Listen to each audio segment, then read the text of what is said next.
Oh, ayan mga kamag-anak ko. Ayan po yung hose. Kanina gatuhod lang yan, ngayon lalim na. Ayan mga kamag-anak ko, lumubog na yung mga taniman ng mga kasangga natin dito.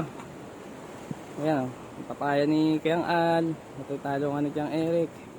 Ayan, napakarami nating naahong hose. Oh. Yung mga hose natin, ayan, oh, malaking gastos yan pag naanod. Ay, yung isa pong mahaba, yung isang kasing haba na ito, ayun, hinila na ng motor. Hirap, sobra pagod. Grabe. Hindi ko po kasi inaahon tong yung hose natin, tsaka yung makina at mga drum, kasi nga po pag nagpapataba tayo ng talong, dilig. Hindi naman nga po nakakapasok yung mga motor doon pagka gantong panahon dahil napakaputik po. Kaya mahirap, 5 ganto po, 5 hanggang 6 na drum po yung nauubos kong pagdidilig. Pagka nilagyan ng tubig, nauubos yung ganyan, 5 o 6. Kaya kahit nag-uulan na, hindi po natin inaahon tong mga to.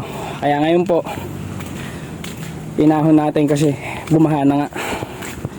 Buti na, medyo mataas-taas yung pwesto natin. May time pa tayo mag-akot. Ayan mga kamag-anak, ito yung pinag-livean natin kanina, yung area na to. Kanina hindi pa tumatawid yung tubig dun sa may kalsada, no? So kaya kung mapapansin nyo, ayan, nakarating na dun. Umiikot na yan yung tubig yan papunta dun hanggang sa may hulo na yun. Ayan, may mga mais dun, mga papaya at mga talbusan.